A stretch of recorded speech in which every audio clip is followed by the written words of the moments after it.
Hello दोस्तों, कैसे हैं आप लोग। चलिए, तो कहाँ पहुंच गए थे हम लोग। 308 तक। समझ में आ रहा है कि नहीं। अरे यार, शेयर किया करो भाई, मुझे कि नहीं जल्दी जल्दी निपटाना है अब आप लोग के। मुझे कमेंट करके बताइएगा सीबीआई एपीओ वाला कितने लोगों ने फॉर्म भरा है, ठीक है, क्योंकि उसकी डेट जल्दी आ गई है। तो उसके हिसाब से अगर ज्यादा लोग होंगे तो मैं क्या करूंगा, इंपॉर्टेंट टॉपिक पहले पढ़ा दूंगा, ठीक है। सीआरपीएफ जितना भी बचा हुआ है, ज्यादा बच्चे नहीं है, लेकिन फिर भी जैसे अपील है, अपील आने में भी टाइम लगेगा, ठीक है। तो इंपॉर्टेंट टॉपिक पहले पढ़ा दूंगा, बचा हुआ एग्जाम के बाद का पढ़ा दूंगा, ठीक है। चलिए, अरे यार आज तो मार्कर कहाँ उठा लिया। आज ऐसे ट्राई किया कि देखें कि अगर आपको साफ नजर आएगा तो कोई बात नहीं। चलिए, सेक्शन 309 क्या है भाई। देखिए, अगर पूछा जाए कि स्पीडी ट्रायल का प्रोविजन कहाँ पे दिया हुआ है, स्पीडी ट्रायल का प्रोविजन कहाँ पे दिया हुआ है, तो आप लोग बताइएगा कि भैया सेक्शन 309 में दिया हुआ है। इसके अलावा सेक्शन 309 वैसे बोलता क्या है, पावर टू पोस्टपोन और एडजर्न। क्या है जनरल रूल, क्या है जनरल रूल, ये है कि कोई भी इंक्वायरी या ट्रायल होगा वो डे टू डे बेसिस पे होगा। कैसे होगा, डे टू डे बेसिस पे, ठीक है। एक्सेप्शनल केसेस में अगर कोई सिचुएशन ऐसी आ जाती है तभी मजिस्ट्रेट साहब, जो जज साहब होंगे, वो अर्जेंट के ऑर्डर पास करेंगे या कोई फर्दर डेट देंगे, ठीक है। वरना जनरली जो है डे टू डे करिए और जल्दी जल्दी खत्म करिए। एक प्रोविजन जुड़ा था 2008 में, जोड़ा गया था 2012 में, 2013 में अमेंडमेंट हुआ था प्रोविजो, जिसमें ये कहा गया था प्रोविजो में कि भैया अगर कोई भी केस ऐसा होगा, कैसा, रेप से रिलेटेड 376 से ए से डी ई तक है ना, हाँ, अगर रेप से रिलेटेड कोई प्रोविजन होगा तो उसका जो ट्रायल जो है विद इन 2 मंथ, इंपॉर्टेंट है, पूछा जाता है, ठीक है। क्वेश्चन आता है इसमें से। एक तो सबसे पहले पूछा जाएगा कि स्पीडी ट्रायल का प्रोविजन कहाँ पे दिया हुआ है, 309 में दिया हुआ है। पूछा जाएगा कि मजिस्ट्रेट के पास पावर है टू एडजर्न द प्रोसीडिंग और टू पोस्टपोन द केस, कहाँ पे दिया हुआ है, 309 में दिया हुआ है। तीसरा क्वेश्चन इसमें से ये बनेगा कि अगर कोई रेप का केस है, उसका ट्रायल कितने दिन में कंप्लीट हो जाना चाहिए, बताइए। उसका ट्रायल 2 महीने के अंदर कंप्लीट हो जाना चाहिए। उससे रिलेटेड कोई इंक्वायरी या ट्रायल है 2 महीने के अंदर कंप्लीट हो जाना चाहिए, ठीक है। और क्या पूछा जाएगा, ये भी पूछा जाता है कि 2 महीने वाली बात कब जोड़ी गई थी, 2013 में जोड़ी गई थी, ठीक है। चलिए,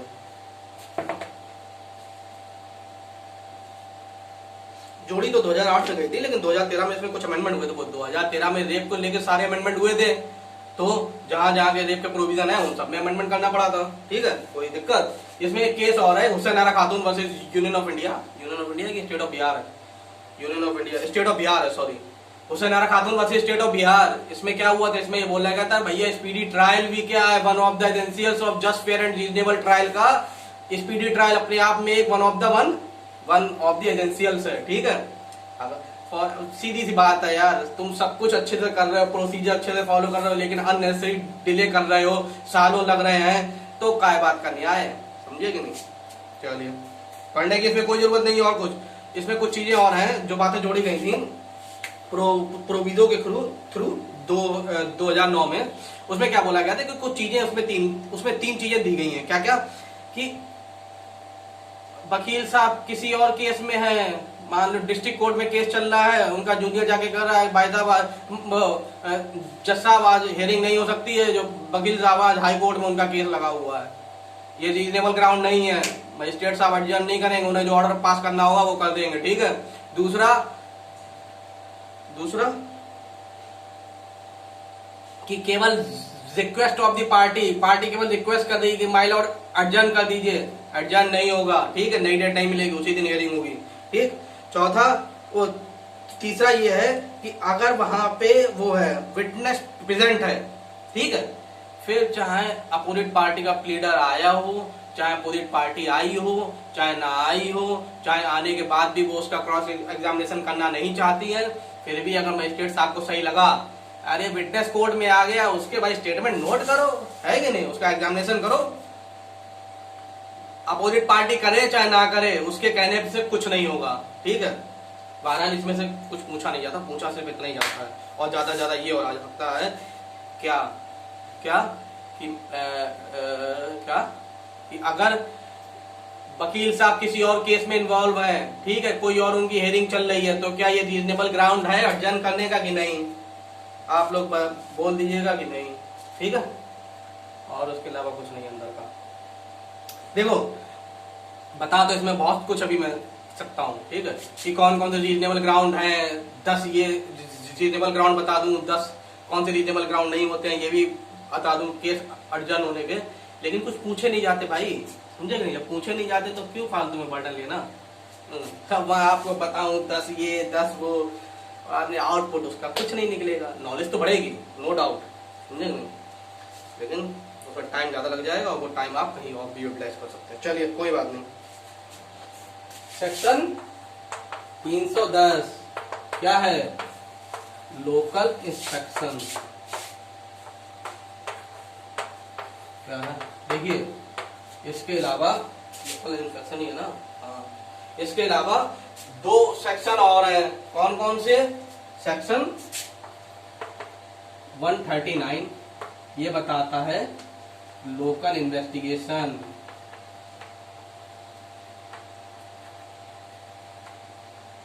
और सेक्शन 148 ये बताता है लोकल इंक्वायरी। ये पूछा जाता है दोस्त, ध्यान रखिएगा, लोकल को लेके देखो 139 में बोला गया है कि लोकल इन्वेस्टिगेशन, 148 में लोकल इंक्वायरी, 310 में लोकल इंस्पेक्शन, ठीक है। छत्तीसगढ़ में, एमपी में 3-4 बार ये चीजें पूछी जा चुकी हैं, ठीक, इन 3 में से कोई एक पूछते हैं, ठीक है, तो तीनों ही अपने दिमाग में सेट करके रखिएगा।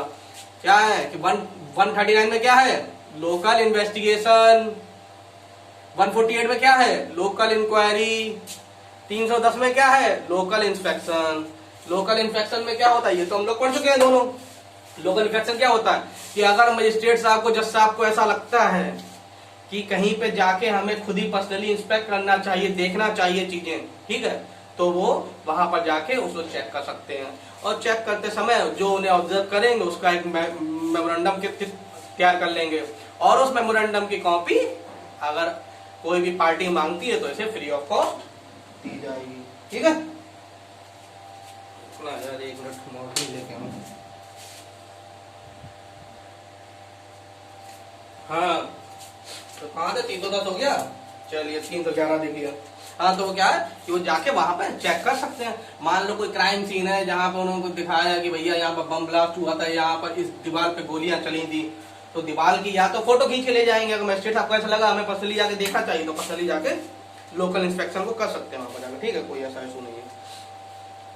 चलिए 311 power to summon material witness और एग्जामिन पर्सन प्रेजेंट। क्या है, 311 मजिस्ट्रेट साहब को ये पावर देती है कि कोई अगर विटनेस नहीं आ रहा है, समन भेज के उसे बुलवा लो, है कि नहीं।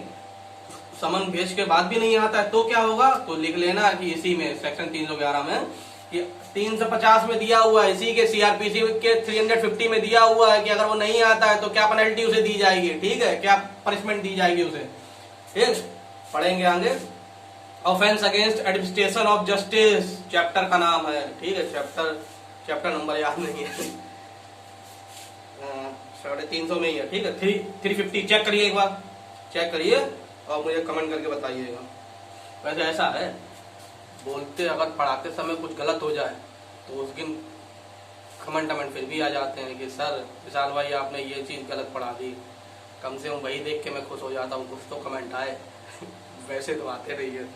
चलिए, कुछ लोग हैं जो रेगुलर कमेंट करते हैं, उनके कमेंट देख के मैं बहुत खुश होता हूँ, ठीक है, और उन्हीं के भरोसे आगे के लेक्चर भी रिकॉर्ड करता हूँ, ठीक है, और जो कमेंट नहीं करते उन्हें तो वैसे ही फायदा मिल जाता है इस चीज का। चलिए कोई नहीं, चलिए क्या है, power to summon material witness और एग्जामिन पर्सन प्रेजेंट, कि भैया कोई अगर विटनेस नहीं आ रहा है तो फिर कोर्ट के पास पावर है भाई, मजिस्ट्रेट साहब समन भेजेंगे, आओ भाई प्रेजेंट हो, तुम्हारा एग्जामिनेशन करना है, ठीक। दूसरी बात, कोई और पर्सन है तो उसे भी बुलवा सकते हैं, ठीक है। चलिए ऐसा कुछ नहीं इसमें, इसमें लिख लीजिएगा रीड विद सेक्शन 350 सीआरपीसी। चल 311A, power of magistrate to order person to give specimen signature और हैंड राइटिंग। क्या है भैया, मजिस्ट्रेट साहब के पास पावर है कि वो क्या कर सकते हैं, वो किसी भी आदमी को कंपेल कर सकते हैं कि कोई चीज अगर चाहिए, कोई स्पेसिमेन चाहिए हो, कोई हैंड राइटिंग चाहिए उसकी, तो फिर वो दे, ठीक है। मान लो कोई एक्यूज्ड है, अब कोई लेटर मिला वहां पे, ठीक है, क्राइम सीन पे कोई लेटर मिला, कोई एक्यूज्ड है, अब वो दे नहीं रहा कुछ भी कि जिससे भाई मैच करवाया जा सके, तो 311A का अप्लाई करते हुए उससे कंपेल कर देंगे मजिस्ट्रेट साहब, करो भाई। Power of magistrate to order person to give specimen signature और हैंड राइटिंग। इसमें कुछ है ही नहीं, बस ये बात ध्यान रखिएगा कि इसमें जुडिशियल मजिस्ट्रेट फर्स्ट क्लास होना चाहिए, लिख लीजिए 311A में जो हैंड राइटिंग के लिए जो कंपेल कर सकता है, कौन कर सकता है, जुडिशियल मजिस्ट्रेट फर्स्ट क्लास, ठीक है। 2005 में जोड़ा गया था, ये भी लिख लीजिएगा। Expenses of complaint and witnesses, ठीक। अब कोई भी अगर विटनेस को कॉल करने का या कंप्लेंट का कोई भी खर्चा आ रहा है तो मजिस्ट्रेट साहब जो है गवर्नमेंट को ऑर्डर कर सकते हैं कि वो पे करे, ठीक है, और कुछ नहीं। सिर्फ डायरेक्ट सेक्शन आते हैं इसमें, ठीक है। अंदर से कुछ पूछा जाएगा तो मैं आपको जरूर बताऊंगा, एक बार आप पढ़ लीजिए, ठीक है, पूरा भरोसा रखिए, नंबर आपके अच्छे आएंगे, पूरा फंसेगा, समझे कि नहीं। निश्चिंत रहिए, आप जितना आपको पढ़ा है बस उसमें गलती नहीं होनी चाहिए, ठीक है। कोई एग्जाम दे के आइए, उसके बाद अगर आपने नोट्स बनाए उससे मैच करिए तो भाई फंस रहा है कि नहीं फंस रहा है, समझे। चलिए, expenses of complainant and witnesses. 313, power to examine the accused. क्या है, 313 और 315। 313 ये बोलता है power to examine the accused, 315 ये बोलता है accused must be a competent witness, accused person to be a competent witness, ठीक है। दोनों में सिर्फ एक बात बहुत पूछी जाती है कि जो 313 के स्टेटमेंट नोट होते हैं वो विदाउट ओथ या नो ओथ पे, ठीक है, लिख लीजिए। Section 313, power to examine the accused, दिख रहा है कि नहीं इसमें, पावर टू एग्जामिन, वही लिख रहा हूं जो हेडिंग है, कुछ नहीं, एक्यूज। ध्यान क्या रखना है, या तो ये चुपचाप डायरेक्ट पूछ दिया जाएगा कि power to examine the accused कहां दिया हुआ है 313 में, ठीक है, या ये पूछा जाएगा कि जो 313 में एग्जामिन द जो एक्यूज का एग्जामिनेशन होता है वो ओथ पे होता है कि विदाउट ओथ होता है, तो विदाउट ओथ, ठीक है, ओथ पे नहीं होता, ठीक है, विदाउट ओथ पे होता है, ध्यान रखिएगा। जबकि जब 315 में जो स्टेटमेंट नोट होते हैं कि एक्यूज पर्सन है competent witness, accused person competent witness, ये जो है ये किस पे होगा, ये ऑन ओथ, ठीक है। डायरेक्ट क्वेश्चन आता है, डायरेक्ट आता है और आपको ऐसे ही याद रखना है, ठीक, और इसमें से अंदर कुछ नहीं आता, निश्चिंत रहिए, ठीक है। 314 हम लोगों ने किसके बाद पढ़ा था, हम लोगों ने पढ़ा था जब ट्रायल बाय मजिस्ट्रेट, ठीक है, trial of warrant case by magistrate पढ़ा था, उसमें ओथ जो था किसके कहा दिया हुआ था, यही 314 में, ठीक है। ओरल आर्गुमेंट एंड मेमोरेंडम को क्या आर्गुमेंट जो दिया हुआ था वो 314 ही तो दिया हुआ था, चेक करिए एक बार पीछे जाके, नोट्स तो बना ही रहे होंगे कि नहीं। 314 क्या बोलता है कि oral argument and memorandum of argument, कि भैया जैसे ही विटनेसेस का वो सब हो जाए ना, एग्जामिनेशन हो जाए, सब कुछ हो जाए, उसके बाद में फाइनल हियरिंग होती है जिसमें वो दोनों पार्टी से कहते हैं कि भैया अपने आप फाइनल आर्गुमेंट सबमिट करें, ठीक है। उसी को 314 में उनके पास पावर होती है कि दोनों पार्टीज ओरल आर्गुमेंट सबमिट करते हैं अपने अपने, है कि नहीं। चलिए 315 तो है accused person to be a competent witness. दो ही चीजें हैं, बिल्कुल भी बस घबराना मत आप लोग, समझे। ये मत सोचना कि मैंने अंदर डीप में नहीं पढ़ाया, अरे भाई नहीं आता, टेंशन मत लो आप, सिर्फ कॉन्सेप्ट समझो, सेक्शन याद कर लो, और अंदर से कुछ है तो वो मैं बता ही रहा हूँ। 313 पे विदाउट ओथ, 315 के ऑन ओथ, ठीक है। उसके बाद में 310 सेक्शन सारे याद कर लीजिएगा प्लीज, ठीक है। सेक्शन में आप मार्क खा जाएंगे अगर आपने सेक्शन नहीं याद किए। 300 से लेके और 321 तक तो याद करने ही करने हैं। कोई सा भी उठा के पूछ देते हैं भाई, कोई तुक नहीं है उनका, कोई सा भी, और इसमें से आना जरूर है, ये निश्चिंत होके रहिए। ये तो आप मान के चलिए कि अगर ये सेक्शन आपने नहीं याद किए, अगर 15 क्वेश्चन आ रहे हैं तो 14 ही कर पाएंगे, एक तो आपका गया क्योंकि आपने सेक्शन नहीं याद किया, ठीक है। चलिए 316 no influence to be use to induce disclosure, कि भैया डिस्क्लोजर कराने के लिए कोई इन्फ्लुएंस इस्तेमाल नहीं कर सकते हो आप। कौन सा सेक्शन बोलता है? 316। उसके अलावा कॉन्स्टिट्यूशनल राइट तो है कि नहीं है? आर्टिकल 20 क्लाउज यस 3, ठीक है, आर्टिकल 20 क्लाउज 3, ठीक। उसके अलावा क्या है? 317 provision for inquiry and trial being held in the absence of accused in certain cases. देखो कहाँ था, एक तो हम लोगों ने पढ़ा था कि कब ट्रायल हो सकता है, 299, ठीक है। दूसरा हम लोग पढ़ रहे हैं 317। 299 के केस में क्या था? वो एब्सकॉन्डर था, भाग गया था। 317 के केस में क्या हो रहा है कि कोई और ऐसी दिक्कत आ रही है। क्या दिक्कत है?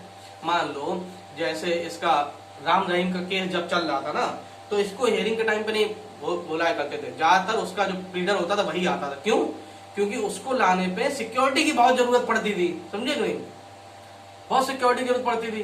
भाई इतना भौकाली आदमी था तो उसके चक्कर में मार फोर्स लगाओ, पूरे शहर में मार चक्का जाम करो, तब तो उसे लेके आओ कोर्ट में। तो ऐसी कोई दिक्कत आ रही है तो जज साहब कह देते हैं ऐसा है, उसे लाने की जरूरत नहीं है, एक्यूज को जेल में ही रखो, ठीक है।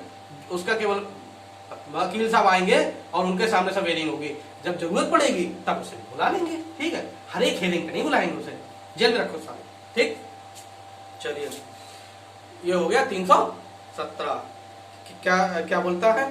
Provision for inquiry and trial being held in the absence of the accused, ठीक। 318 procedure where accused does not understand proceeding. अब 318 क्या बोलता है कि देखो कोई भी आदमी ऐसा है, 318 क्या अभी ये क्या बोलता है? ये बोलता है कि कोई आदमी ऐसा है, देखो अनसाउंड माइंड तो वो नहीं है, पागल नहीं है, लेकिन वो प्रोसीडिंग अंडरस्टैंड नहीं कर पा रहा है कि क्या हो रहा है क्या नहीं हो रहा है। ट्रायल उसका सब चल रहा है, उसके कुछ समझ में ही नहीं आ रहा कि क्या चल रहा है क्या नहीं। या तो फिर वो डीफ एंड डम होते हैं जैसे, ठीक है, अंधा है वो, मतलब सुन नहीं पाता, जब वो सुन ही नहीं पाता तो वो समझ ही नहीं पा रहा कि क्या चल रहा है यहाँ पर, ठीक है। या वो अंधा है, देख नहीं पा रहा है, ठीक है, तब नहीं समझ पा रहा है। या कोई और केस हो रहा है, कोई और केस मतलब कि लैंग्वेज को लेकर कोई प्रॉब्लम हो रही है, ठीक है। अब उस केस में क्या होगा? उस केस में अगर कन्विक्शन होता है, उसे कोई भी आदमी डीफ एंड डम है, ठीक है, अंधा बहरा था, उसके ऊपर कोई केस चला, कोर्ट ने जो है जजमेंट पास कर दिया। अब उसको अगर कन्विक्शन हो रहा है तो वो रिपोर्ट पहले हाई कोर्ट को भेजी जाएगी, फिर हाई कोर्ट उसके फर्दर ऑर्डर करेगी कि क्या करना है इसका, ठीक है। समझ में आई बात कि नहीं? 318 क्या बोलता है? Procedure where accused does not understand proceeding. पागल आगल नहीं होना चाहिए, अनसाउंड माइंड नहीं होना चाहिए। अनसाउंड माइंड के अलावा कोई और केस ऐसा हो रहा है उसमें ये अप्लाई होता है 318, ठीक है, कि वो प्रोसीडिंग अंडरस्टैंड नहीं समझ पा रहा है, समझ नहीं पा रहा है, ठीक है। आप तो समझ रहे हैं कि नहीं समझ रहे हैं? चलो 319 बहुत काम का है, पुलिस वाले इसका बहुत इस्तेमाल करते हैं। क्या है? Power to proceed against other person appearing to be guilty of offence. Power to proceed against other person appearing to be guilty of offence, ठीक है। अब मान लो किसी भी दौरान, ट्रायल के दौरान इन्वेस्टिगेशन लिखा है इसमें? नहीं, इंक्वायरी और ट्रायल के दौरान, ठीक है, इंक्वायरी या ट्रायल के दौरान कभी भी अगर किसी को ऐसा लगता है कि इसमें और भी कोई आदमी इन्वॉल्व था। मान लो FIR हुई थी,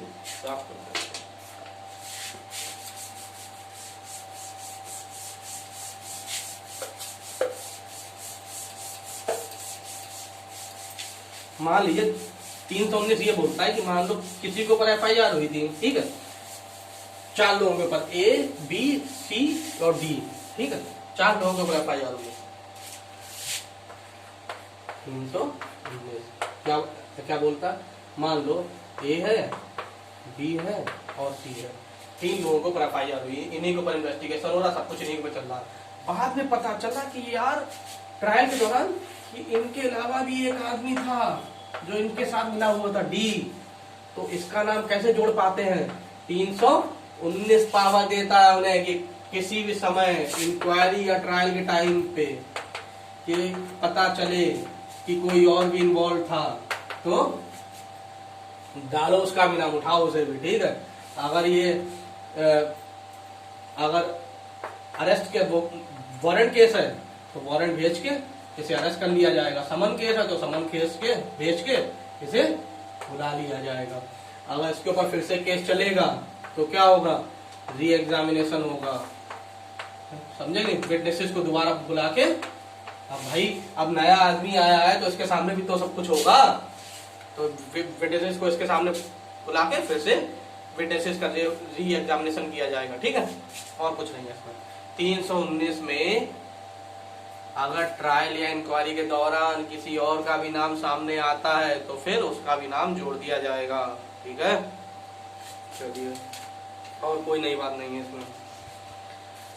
हाँ, कंपाउंडिंग और ऑफेंसेस, चलिए इसको अगले लेक्चर रिकॉर्ड करते हैं, लेक्चर लंबा हो जाएगा वैसे भी, कंपाउंडिंग ऑफ ऑफेंसेस। चलिए ठीक, थैंक यू।